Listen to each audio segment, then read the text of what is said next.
Do you know your strength? Do you know your strength? Well, I know you did the assessment from Gallup, and I know you have now your top 5 strengths. But you know, to know someone or to know something, you need to have the ability to clearly articulate it and communicate it clearly. It's really interesting when I look at the parable of the talents in Matthew 5, each of the servants knew what they were given. When they came back to the master, they were all prepared and willing and able to express what they were given. You gave me 1 talent, you gave me 3, you gave me 5. So for you and I, my friend, to know something, we need to be able to describe it.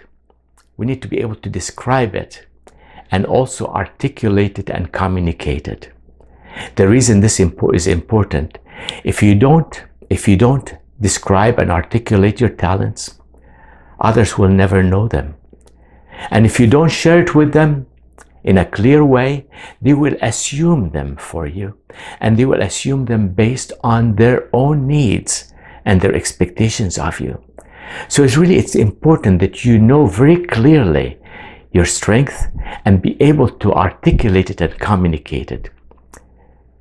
In the coming short video that we'd like to share with you, our objective is to share with you a process to help you understand and articulate the science as well as the theology behind your God-given strength. Let's take a moment and watch it. We shared that your strengths are a stewardship issue because they are given to you by God. So where did this whole thing of strength start from? Where did this thinking begin? Did it begin in the minds of scientists like Don Clifton at the University of Nebraska 70 years ago? Or through any of the other scientists through some of the large universities where this is being taught as a science?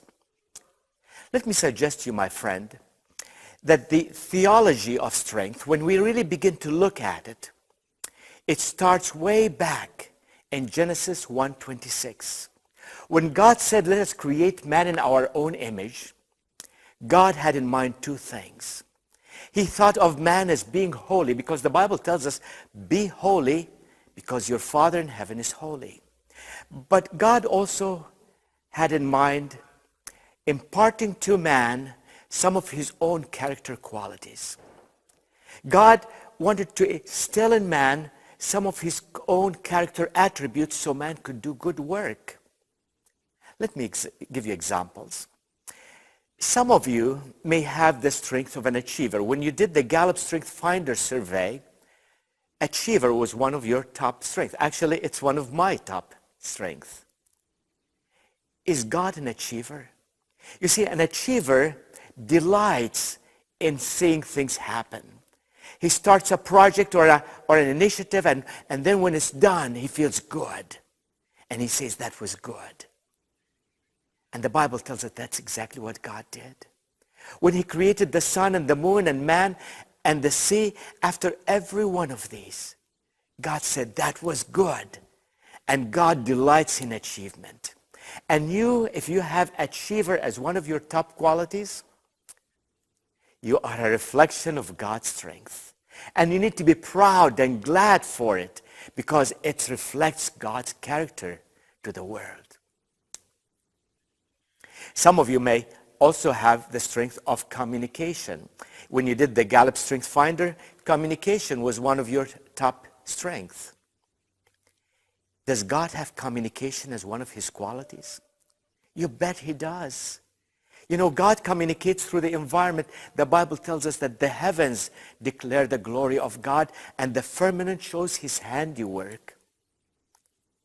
God communicated through the prophets. God communicated through the scripture. And he knew that we needed a model, so he came down to earth in the person of his son, Jesus Christ, so we can see a model. He was like us, tempted in every way, yet without sin, to set a model for us. Is God a communicating God? you bet he is a communicating God. And if you have communication as one of your top strengths, you are a reflection of God's communicating qualities. Some of you may have analytical as one of your top strengths. Is God analytical? Do you realize that science tells us that if the earth would move a few steps closer to the sun, we would all burn up. And if it moves away from the sun a few steps, we would all freeze to death. Examine the movement of the star and the universe and the galaxies. And folks, this is the reflection of a very analytical mind. A very precise analytical mind. And if you have analytical as one of your top strengths, you are a reflection of God's qualities. Some of you may have responsibility. When you did your Strength Finder, responsibility was one of your top 5. This happens to be one of my wife's top strengths. Does God have responsibility as part of his character attributes? You bet he does. He said, I will never leave you or forsake you. He said, even if a mother would forget her child, I will not forget you. He said that even the hairs on your head are counted before me. I guess he will have an easier job with my head these days. Is God a responsible God? You bet he is. And your responsibility is a reflection of God's responsible attributes and qualities. And you need to begin to be affirmed in this. Be proud of it. Be grateful for it. Show it out to the world. You don't hide a candle under a bushel, but you light it, show it to the world so it lights the environment, so others can benefit as they see the light of God in your character. Pastor Rick Warren says that more than any other quality, your personalities, our personalities, is a reflection of God into the world. My friend, look at your strength with pride and with joy and use it for the glory of God. Well, this is all good and wonderful, but how do we define strength? How do we define strength? You know, if you go to a gymnasium and ask some of these athletes who are pumping iron to define strength, they're going to measure it in the kind of weight they can lift. If you go to a steel worker and you ask him to define strength, he's going to give you a completely different definition. If you go to a construction site and you ask someone pouring foundation and ask them about strength, they will define it differently.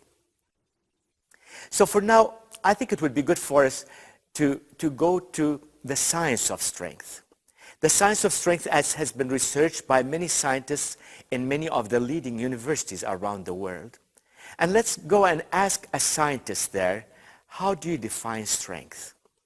And for this, I'd like you to go with me to the scientists at Gallup and see how they define strength. They say that strength is the ability to provide consistent, near-perfect performance in a certain activity. Allow me to say this one more time.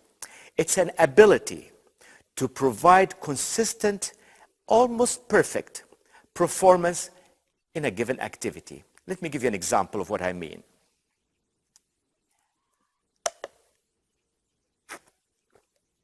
I have the ability to swallow. I have the ability to swallow. And I can do this every time, consistently, almost perfectly.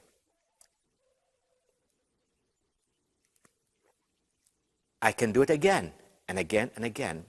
And by the way, there are some people who cannot swallow. So it's an ability to perform an activity, almost perfect every time. Well, that's good, but where does strength come from? According to the science of strength, strength is a formula that starts with talent. Talent. So what is talent? How do we define talent? Well, again, allow me to go to the scientists at Gallup. They've been researching this for a long time, and I really like their definition. They say that talent is a naturally recurring patterns of thoughts, feeling, or behaviors that can be productively applied. Naturally recurring patterns of thoughts, feelings, or behaviors that can be productively applied. Let me give you an example of what I mean. Two people walking down the street, and they see a child that have just fallen off a bike, and he's bleeding from the head. One person would naturally run to the child, pick him up to comfort him and give him a hug. Another person would naturally reach to his cell phone and dial 911. These are two different behaviors, two different set of feelings, and two different thoughts, two different talents. So talents are naturally recurring patterns of thoughts, feelings, or behaviors that can be used productively. Well, but where do they come from? Where do they start? Friends, this literally floored my mind when I read it. Now, science tells us this, that 42 days after the beginning of pregnancy, 42 days, you are just a tiny little thing. 42 days, my friend, this is 42 days, almost your mother did not even know she was expecting. 42 days after the beginning of pregnancy, the brain begins to develop neurons. And for the 120 days that follow, the brain creates more than 100 billion neurons. That's 9,500 per second. 9,500 neurons per second.